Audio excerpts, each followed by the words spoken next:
வணக்கம். நான் உங்கள் அன்பான சயின்டிபிக் வேதிக் அஸ்ட்ராலஜர் அஸ்ட்ரோரஞ்சி பேசுகிறேன். நல்லது நினைப்போம், நல்லதே நடக்கும். சயின்டிபிக் வேதிக் அடிப்படையில நம்மளுடைய அறிவியல் சார்ந்த ஜோதிட கருத்துக்கள் எந்த விதத்திலும் மிகைப்படுத்தாமல் உள்ளது உள்ளவாறு கர்மா எப்படி நம்ம வாழ்க்கையில சாதகமான சம்பவங்களாகவும் சாதகமற்ற சம்பவங்களாகவும் உருவெடுக்குதுங்கிறது துல்லியமா பார்த்து கொண்டிருக்கிறோம். அந்த வகையில இந்த வீடியோல பாத்தீங்கன்னா மீனராசிக்காரர்களுக்கு 2025 ஆங்கில புத்தாண்டு எத்தகைய ஒரு ஆண்டாக இருக்க போகிறது, ஜனவரி மாதம் முதல் டிசம்பர் மாதம் வரை 2025 எப்படி ஒரு பலாபலன்கள் நிறைந்த ஒரு ஆண்டாக இருக்க போகிறதுன்னு பார்க்கும் பொழுது, அதற்கு முன்னாடி நம்மளோட சேனல் ஃபர்ஸ்ட் டைம் வரவங்க மறக்காம சப்ஸ்கிரைப் பட்டன் கிளிக் பண்ணுங்க. ஸோ தட் தொடர்ந்து உங்களுக்கு வீடியோஸ் வரும். இப்போ பார்த்தீங்கன்னா கடந்த 1.5 வருடமாக ராசிக்குள்ளேயே ராகு 7ஆம் இடத்துல கேது இருந்து சில மன குழப்பங்கள், பிரச்சனைகள், 12ஆம் இடத்துல சனி இருந்து விரய சனியாக இருந்து பண விரயங்கள், பணம் கைக்கு வராத முன்னாடி செலவு காத்து கொண்டு இருக்கக்கூடிய அமைப்பு. விரயம் விரயம் விரயம், அதுல சுப விரயமா இருந்ததுன்னா நல்ல தசைகள் போகும்போது சுப விரயம், இல்லைன்னா அநியாயத்துக்கு தேவையற்ற விரயமா தான் போய் கொண்டு இருக்கிறது. அதிகமான வட்டி கொடுக்கறது, தேவையற்ற விஷயத்துல செலவு பண்றது, போட்ட காசு திருப்பி எடுக்க முடியாத ஒரு நிலைமை, ஒரு சுப விஷயத்துக்காக ஒரு வீடு வண்டி வாகனத்துக்காக செலவு பண்ணக்கூடிய அமைப்புலாம் நிறைந்த ஒரு கலாபலங்கள் நிறைந்த மீனராசிக்காரன் போய்கொண்டிருந்தது கடந்த ஒரு வருஷமாக. 3ஆம் இடத்து குருவும் பெரிய ஒரு முன்னேற்றத்தையும் பெரிய ஒரு நல்ல ஒரு பலனையும் கொடுக்க முடியாத அமைப்பு இருந்தது. இப்போ 4ஆம் இடத்துக்கு குரு 2025 ஏப்ரல் மாதம் மாறுகிறார். அதே சமயத்துல ராசிக்குள்ள இருந்த ராகு விலகிறார். கேது 7ஆம் இடத்துல இருந்து பங்குதாரர்கள், நண்பர்கள், குடும்பத்துல அமைதி இல்லாத ஒரு தன்மை எல்லாம் கொடுத்து கொண்டிருந்த கேது 6ஆம் இடத்துக்கு போய் சில விஷயங்கள் நல்லபடியாக மாறக்கூடிய அமைப்புகள் கொடுக்கிறார். சனி ராசிக்குள்ளேயே ஜென்ம சனியாக வரப்போகிறார். இது எப்படி ஒரு மாற்றத்தை கொடுக்குதுன்னு பாத்தீங்கன்னா, முதல் 4 மாசத்துல பாத்தீங்கன்னா சில விஷயங்கள் இதுவரை நீங்க போஸ்ட்போன் பண்ணிட்டு இருந்தது தொடர்ந்து இருக்கும்.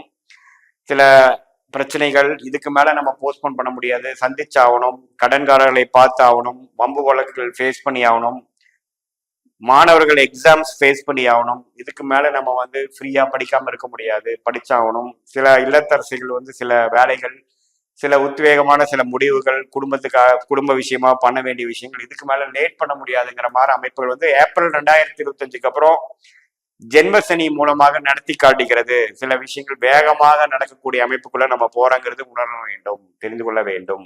ஜென்ம சனி நடக்கும் பொழுது வாழ்க்கையில மெயினான விஷயங்கள், உத்வேகமான விஷயங்கள், இம்பார்ட்டன்டான ஆக்டிவிட்டிஸ் நடக்கும். இப்போ ஃபார் எக்ஸாம்பிள் குடும்பத்துல கருத்து வேறுபாடுகளோட சில ஃபேமிலி போயிட்டு இருக்கக்கூடிய அமைப்புகள், இதுக்கு மேல அவங்களுக்குள்ள வாழ முடியாதுங்கிற மாதிரி அமைப்புக்கெல்லாம் தேவையான தீர்வு, ஒரு முடிவு எடுக்கக்கூடிய அமைப்பு இருக்கு. சில பேர்த்துக்கு பாத்தீங்கன்னா கடன் பட்டுட்டு இருக்காங்க, இதுக்கு மேல கடன்காரனுக்கு நம்ம ரீசன் சொல்ல முடியாதுங்கிறதுக்கு அது தேவையான ஒரு ரிசல்ட் கொடுக்கக்கூடிய அமைப்பு. வம்பு வழக்கில் இழுபறியா போயிட்டு இருக்கு, அதை ஃபேஸ் பண்ணி அதுக்கு என்னென்ன பண்ணணுமோ அது பண்ணக்கூடிய அமைப்பு. அது மாதிரி இதுவரை நம்ம கொஞ்சம் தள்ளி போட்டுட்டு இருந்த விஷயங்கள் இதுமேல் தள்ளி போட முடியாதுங்கிற மாதிரி ஏப்ரல் 2025க்கு அப்புறம் மீனராசிக்காரர்கள் ஜென்ம சனிங்கிற அடிப்படையில வாழ்க்கையை ஃபேஸ் டு ஃபேஸ் நம்ம பார்க்க வேண்டிய அம்சங்கள் உண்டு. அதன் மூலமாக சில தீர்க்க முடியாத விஷயங்களை தீர்த்து 2025-26க்கு அப்புறம் கொஞ்சம் மேன்மையான ஒரு அமைதியான ஒரு நல்ல வாழ்க்கையை வாழக்கூடிய அமைப்புக்கு வேணுங்கிற ஒரு ஃபவுண்டேஷன் கொடுக்கக்கூடிய ஒரு ஆண்டாக 2025 இங்க எடுத்துக்கொள்ள வேண்டும். என்னடா இது ஜென்ம சனி போட்டு பாடா படுத்துமான்னு பயப்படாம சில அவிழ்க்க முடியாத முடிச்சுகள், சில முடிவெடுக்க முடியாத சில விஷயத்துக்கு முடிவெடுத்து அதுக்கு வேணுங்கிற ரிசல்ட்டை பார்த்து அடுத்த கட்ட வாழ்க்கை நகர்வுக்காய் நோக்கி போகக்கூடிய ஒரு அமைப்பை கொடுக்கக்கூடிய ஆண்டாக குறிப்பாக ஏப்ரல் 2025க்கு அப்புறம் கொடுக்குதுங்க.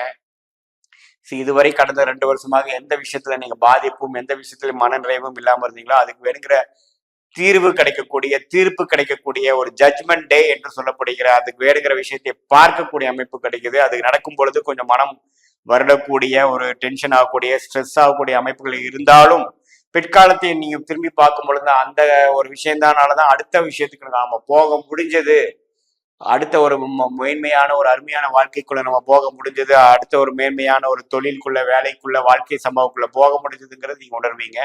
நடக்கிறப்ப கொஞ்சம் மன வருத்தத்தை கொடுக்கக்கூடிய அமைப்பு தான் சனி. எப்பவுமே ஜென்ம சனிக்கு வரக்கூடிய அமைப்பு. அது கொஞ்சம் அமாவாசை டைம்ல எல்லாம் பிறந்து சந்திரன் ராகுவோட சேர்ந்து சனியோட சேர்ந்து இருக்கு, சந்திரன் சனியோட சேர்ந்து உங்க ஜாதகத்தில் இருக்குமாயின் ஒண்ணுமே ஜென்ம சனி தாக்கங்கள் அதிகமா இருக்கும். பட் அதை நீங்க நேர்த்தியான ஒரு மனநிலையோட, தைரியமான மனநிலையோட எதிர்கொள்ள வேண்டும். அதுதான் பிற்காலத்துல உங்களுக்கு ஒரு தீர்வை கொடுக்கக்கூடிய அமைப்பா இருக்குங்கிறத நீங்க தெரிஞ்சுக்கணும். வண்டி வாகனத்துல போறவங்க கொஞ்சம் கேர்ஃபுல்லா இருக்கணும். எதையோ எண்ணத்துல போய் ரோட்ல நீங்க போயிட்டு இருக்கிறப்ப நீங்க சிந்தனை சிதைவுகள் இல்லாம பார்க்கணும். அதே சமயத்துல பங்குதாரர்கள் மற்றவங்களுக்கெல்லாம் கொஞ்சம் கேர்ஃபுல்லா இருக்கணும். இதை கம்யூனிகேஷன் பண்ணிட்டு இருக்கக்கூடியவங்க ஒரு இமெயில் மூலமா மற்றது எல்லாமே கொஞ்சம் கேர்ஃபுல்லா பண்ணக்கூடிய அமைப்பு இருக்கு. பேரு திடீர்னு இப்ப நாம பண்ணாத தப்புக்கு நம்ம வந்து பொறுப்பேற்கக்கூடிய அமைப்புகள் கொடுத்துரும். ஸோ 2024 ஏப்ரல் மாதத்திலிருந்து 2025 முழுக்க பார்த்தீங்கன்னா ஜென்மசனி தாக்கம் குறிப்பா பூரட்டாதி நட்சத்திரம் உத்திரட்டாதி நட்சத்திரங்களுக்கு அதிகமான தாக்கங்கள் இருக்கக்கூடிய அமைப்பு இருக்கு. கொஞ்சம் கேர்ஃபுல்லா இருக்கணும். பார்ட்னர்ஷிப்ல இருக்கிறவங்க கொஞ்சம் பார்த்து இருக்கணும். குடும்பத்தில் இருக்கிறவங்க கருத்து வேறுபாடுகள் வந்தாலும் கொஞ்சம் அட்ஜஸ்ட் பண்ணி போகணும். ஹெல்த் ஆல்ரெடி அஃபெக்டா இருக்கிறவங்க கரெக்டான ட்ரீட்மெண்ட் பார்க்கணும். மாணவர்கள்லாம் கொஞ்சம் கேர்ஃபுல்லா கான்சன்ட்ரேட் பண்ணி படிக்கணும். அதிக ஹார்ட் ஒர்க் பண்ணணும். அவங்களோட மீனராசி குழந்தைகளுடைய பேரண்ட்ஸ் வந்து கொஞ்சம் குழந்தைகளை பார்த்து கவனிச்சு கொண்டு வேணும். நம்ம தண்டிச்சோ நம்ம கடுமையா இருந்தோம்னா வேலைக்கு ஆகாது. கொஞ்சம் தட்டி கொடுத்து தான் கொண்டு போகக்கூடிய அமைப்புகள் தேவைப்படுகிறது. அதே சமயத்துல சில முடிக்க முடியாத கருத்து வேறுபாடுகள் நிறைந்த உறவுகளா இருந்தாலும் சரி, சில வம்பு வழக்குகளா இருந்தாலும் சரி, ப்ராப்பர்ட்டி ரிலேட்டடான விஷயங்களா இருந்தாலும் சரி, கடன்படுதலா இருந்தாலும் சரி, எல்லாமே வந்து கொஞ்சம் ஃபேஸ் பண்ணி அதுல இருந்து நம்ம அடுத்த கட்ட நடவடிக்கை போகக்கூடிய அமைப்புகளும் கொடுக்குது. குரு 4ஆம் இடத்துக்கு வந்து தொழில் மேன்மை கொடுக்குது. என்னதான் இத்தனை பிரச்சனை இருந்தாலும் தொழில கொஞ்சம் டெவலப்மெண்ட் இருக்கும். தொழில் போயிட்டு தான் இருக்கும். இடம் சார்ந்த விஷயத்தினால கொஞ்சம் ஆதாயம் பெறுவீங்கள். பிரச்சனையை முடிச்சுப்பீங்க. தாயார் மூலமா சில பெனிஃபிட் வரக்கூடிய அமைப்புகள்லாம் உண்டு. ஸோ வேலை தொழிலில் வந்து ஒரு முன்னேற்றம் இருந்தாலும் சில பர்சனல் விஷயங்கள் ஃபினான்ஷியல் விஷயத்துக்கு சில விஷயங்கள் ஃபேஸ் பண்ணி நீங்க தீர்த்துக்கூடிய அமைப்பு இருக்கு. உடம்பு ரீதியான மன ரீதியான விஷயத்தை கொஞ்சம் கேர்ஃபுல்லாக பார்த்து நம்ம ஸ்ட்ரெஸ் ஆகாமல் நம்ம வந்து உடம்பை வருத்திக்காமல் தூக்கத்தை இழக்காமல் இந்த ஒரு வருடம் கொஞ்சம் கேர்ஃபுல்லா வந்து வேண்டியனால் 26க்கு அப்புறம் நல்ல முன்னேற்றத்தை கொடுக்கூட ஒரு ஃபவுண்டேஷன் கொடுக்கக்கூடிய ஆண்டாக 25 அமையும். இது பொதுவான பலனை தவிர உங்களுடைய ஜென்ம ஜாதகத்தில் எத்தகைய தசாபுத்திகள் போய் கொண்டிருக்கிறது, உங்களோட லக்னத்துக்கு ராஜயோக தசைகள் போய் கொண்டிருக்கிறதா, அது வரக்கூடாத தசைகள் போய் கொண்டிருக்கிறதா பொறுத்து இப்ப நான் சொன்ன சாதகமான சாதகமற்ற பலாபலங்கள் கொஞ்சம் அதிகமாகவும் குறைவாகவும் நீங்கள் பார்க்கலாம், உணரலாம். இது வந்து அப்படி பார்க்கும் பொழுது உங்களோட உங்களோட தசாபுக்திகள் ஜென்ம ஜாதகம் பார்க்கும் பொழுது immediate future long term future அப்படிங்கிறது நம்ம துல்லியமா பார்க்கலாம். இது வந்து ஒரு பொதுவான பலன்களே என்பதை நீங்க புரிந்து கொள்ள வேண்டும். மீண்டும் மற்றொரு காணொலியில் சந்திப்போம். நன்றி, வணக்கம்.